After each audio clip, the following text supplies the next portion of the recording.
That looks terrific. Battlefield 3 coming on October 25th. And thanks to Patrick Bach for that live demo. Now, we've got the best game running on the best game engine with no subscription fee for online gameplay and services. You can download it at Origin.com for free beginning October 25th. Now, that's really it.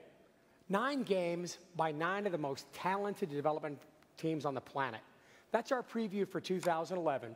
If you're here with us on Los Angeles, I really hope you enjoy the show. And for those watching on television, I hope you loved our games. Thanks very much. Enjoy the afternoon.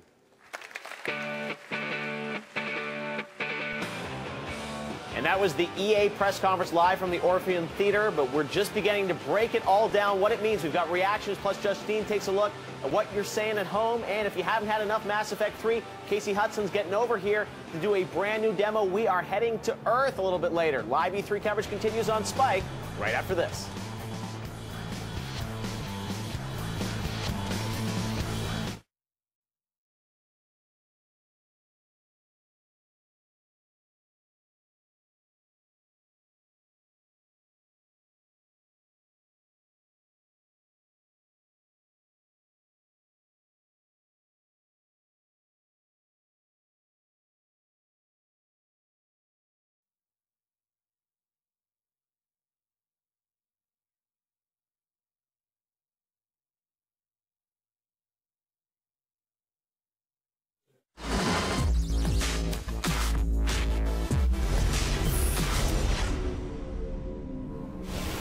Hey guys, welcome back to E3 All Access Live, only on Spike and GameTrailers.com. You just saw the EA press conference, and I'm here with Daniel Kaiser and Joel Johnson from Kotaku to talk about the EA briefing. All right, so they ended up with Battlefield 3 coming out on October 25th, well in advance of Modern Warfare 3.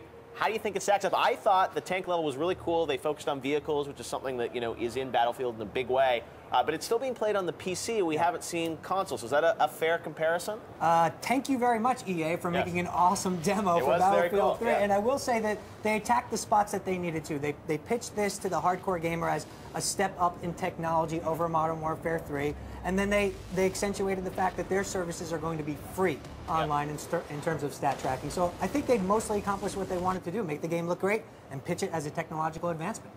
Joel, what's your take on this? Do you think it was it everything that, I mean, people really expected this to deliver and take down Modern Warfare? Was the demo good enough for you? I think it's good enough. I mean, I think they've got a real crack at it. And the other thing that I have to say I'm a little biased towards Battlefield 3. It's a little more my style of gameplay, especially multi. But the thing that I like about it the most is I feel like the one criticism that a lot of people have about Modern Warfare has been that it's getting a little bit stale and kind of doing the same thing again. But I still think they do, you know, great work. And so I really like the idea that now there's 2 big competitors. They're both AAA. They're both going to do really great stuff, and it's going to push them both forward. I think it's absolutely. Really well, that battle will keep going on, and I mean, you know, Battlefield's still got jets, lots of other things to show. Another game that EA showed for the first time at the briefing was Need for Speed: The Run. Now, this was a Need for Speed game that we maybe weren't expecting. It looks like there's you're out of the car. I mean, what's going on there? It's a hybrid vehicle, apparently, because you're getting out of the car, doing some running, and a lot of quick time events. I think it looked interesting. The game looked gorgeous, but in terms of whether or not people are going to buy into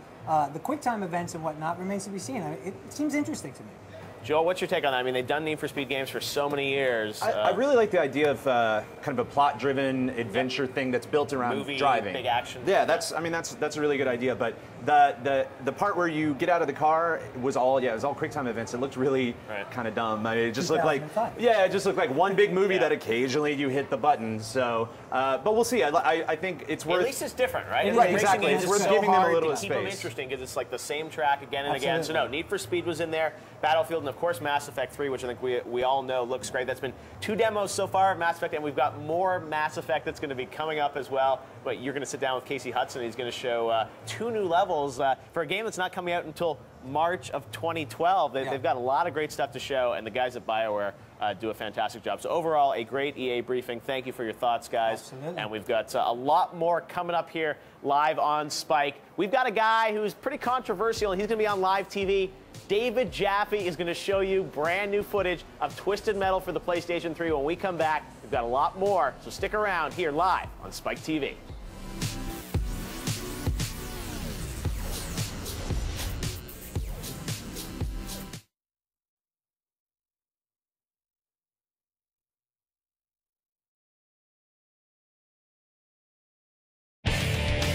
Want around-the-clock coverage of E3, whether it's from a computer, your TV, or mobile device? Look no further than GameTrailers.com and GTTV on Spike. Find E3 on any device, anytime. The only place to go for the biggest moments of E3, live and in high definition, is GameTrailers.com. With continuous, uninterrupted live coverage including every major press conference, jaw-dropping demos, and exclusive interviews from the site that delivers the games that matter most. Coming up at 5:30 p.m. Eastern, 2:30 p.m. Pacific, Ubisoft is live in LA. We've got the breaking news. See Assassin's Creed Revelations for the first time live from the Los Angeles Theater at Ubisoft's 2011 E3 press conference. And if that wasn't enough, the day ends with the Sony press conference from the LA Sports Arena. Uncharted 3, Resistance 3, the NGP, what will Sony have in store and live on stage? All the answers are coming your way live at 8 p.m. Eastern, 5 p.m. Pacific on Game Trailers. From there, get some rest before GT powers up for Day 2 of E3 All Access Live. Tuesday morning, we're back at 11:30 a.m. Eastern, 8:30 a.m. Pacific for live coverage as Nintendo unveils its new console at its 2011 E3 media briefing. Following the briefing, stay tuned to GT for an exclusive interview with Nintendo President Reggie Fils-Aimé and a full day of exclusive game demos and reveals. And remember, the coverage doesn't stop there. It's actually just the beginning. Once the show floor opens, we don't sleep. Know that Game Trailers will have hundreds of videos, demos, gameplay, trailers, and interviews posted free, in HD, and before anywhere else, 24 hours a day. Can't get to a TV or computer during E3 week? No problem. Game Trailers' presence will be felt not only on our website, but across more platforms than ever with an E3 web app for iPhone and Android, live streaming and exclusive content on Facebook, up-to-the-minute breaking news on our Twitter feed, and an iPad-optimized live streaming player. Did you get all that? Not to worry, the entire schedule of the week's events, plus the domain for all E3 news, video, and media can be found at GameTrailers.com/E3. Nobody does it bigger or better. The moments that change the gaming industry happen first and only on GameTrailers.com, live at E3, broadcasting around the world.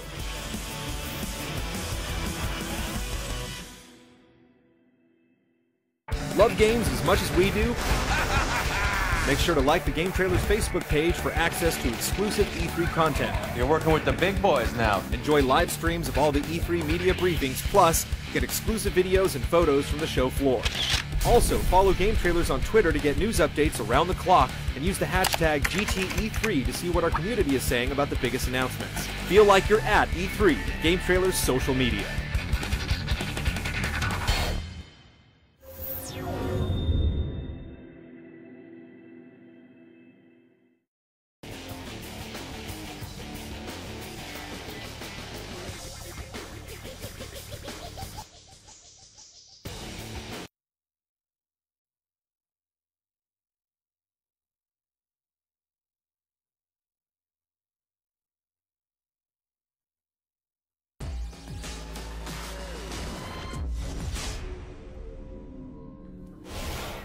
Hey guys, we're back here live on Spike E3 All Access, and look who it is, David L. Jaffe. How are you, dude? Things are good, Jaffe. Great to hang out with you. The suit has thrown me. I feel so underdressed now. This is an important day. It is important, but this is like, you know, the prom meets It is my prom. James Bond. It's quite sad, but this is my prom no, right this here. is great. It's so awesome to be at E3. It's a blast. It's fun. So we've got Twisted Metal coming out later this year. You brought the E3 demo to us first. We appreciate it. Let's check this thing out. Okay, yep.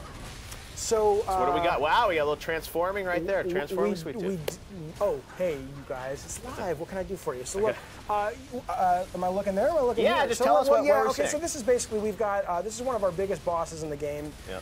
We really like doing epic boss fights that kind of feel like knockdown dragouts, basically. And so in this fight, basically, Sweet Tooth, or actually whoever is driving Sweet Tooth's vehicle in this particular part of the story, is going up against Iron Maiden, which you can see who's this huge metallic robot driven and sort of flown by the Dolphins character. And so to me, I love the bosses that really feel like they take like an hour. They almost feel like their own levels versus like, you figure out a few mechanics and you're done. And so this boss, I think we're on like 6 or 7 stages with this boss, right?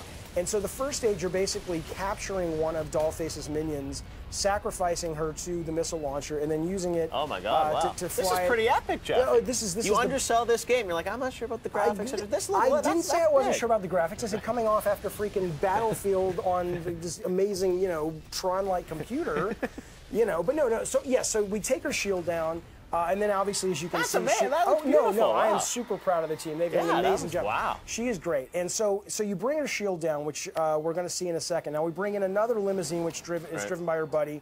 If you can destroy that one, and what's great is if you can see the level, it's all on canyon roads.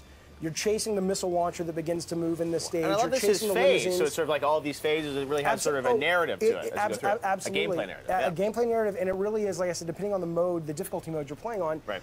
This is one of those bosses that if you're playing on sort of a bit harder than default, this is an hour boss battle. I mean, and you can pick, obviously, whatever vehicle you want That's here, right. So as you can see, Sweet Tooth actually can transform into a robot and fly. So this is sort of an air-to-air version of the battle if you want to play that way. But just like sort of traditional Twisted Metal, ran out of turbo. But basically, so if you want to come in and bring flight to it, that's great. But if you want to fight it with the motorcycle with Reaper, who's much more powerful with his special weapon, but obviously it's a ground-to-air battle. Yeah. So there's all the sort of pros and cons that you expect from sort of a fighting game or a Twisted Metal game, but we're now applying to the boss battles as well. And so you go, as soon as he knocks her armor off, which hopefully we'll see in a moment, we go to a totally different gameplay style where she's. I'm not going to spoil it. I'll show it to you. All right, we will see it as we'll see it in a moment. But as you can see, so now the missile launcher is racing along the road. The limos are trying to stop Sweet Tooth, and he's trying to keep her in there long enough to launch the next missile, which we'll see here. Now he's obviously playing super fast for live TV. Like I said, I mean, to me, I love like when I play Metal Gear Solid. And those bosses feel like almost relationships you have with these characters. Yep. Now this goes there. Now her shield's going down. Now she's pissed.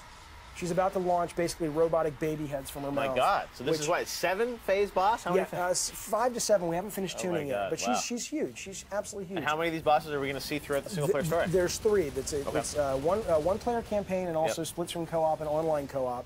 And every character. One of the things a lot of people online were like, we used to love having all of these characters, and we love all the characters too. But for us, the vehicles are the characters as well. But more importantly, if you look at old school Twisted Metal games, it really was literally the same game over and over and over, and it was rinse and repeat. Right. Every single character in this game has a lot of depth, their own boss, their own levels, their own events within those levels, and it really is meant to be. Oh, so this is Sweet Tooth's boss. This is actually Mr. Grimm's story. Okay. And you may pick Mr. Grimm and put him in the tug. Now we're going so fast, God, I want just for TV. There's so much. That ring you just saw is basically if you get outside that ring for more than 15 seconds, you'll self-destruct. So she's racing along the mountain roads, trying to get you out of that zone while you're fighting. God of War better watch out. God of War better fucking watch out. That's right. I will. Oh shucks! I promised I wouldn't cuss. I apologize. I was like Janet Jackson when I nipple slipped. I apologize. Okay, so right, and we're not even going to show you the final stage because I told Drew, who's playing backstage, I said, look, there's a big surprise at the end. Okay. So you think you've killed her, but we're not done yet. So it basically, so if you imagine this kind of stretched out for actual gameplay tuning. You know, those stages, Drew. No, what I love is it's because so many times. Don't play anymore. I don't want to see the final. No, pause. But no, I mean, if you actually, it's not on anymore, is it? Okay. Don't. Wait, someone else stole the control. It's kind of like but yeah. So if you actually play through it in the way we're going to tune it, it really is. I mean, you're going to sit there and you're going to be in each stage for a good long time, and it's going to when you get done, you're going to feel like holy. Well, I got to say, really impressive. Twisted Metal. It's coming out later this year in October for PlayStation 3, and if you guys stick around online on GameTrailers.com, Jaffe and I are going to keep chatting, but on TV, we're heading to commercial. We'll be right back.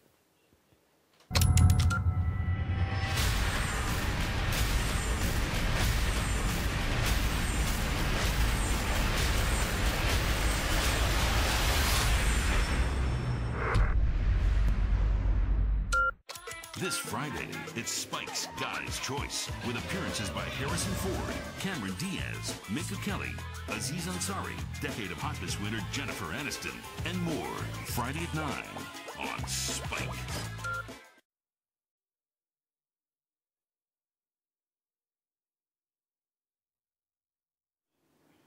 Hey guys, we're live online right now on GameTrailers.com and around the web, still with David Jaffe as we're in commercial.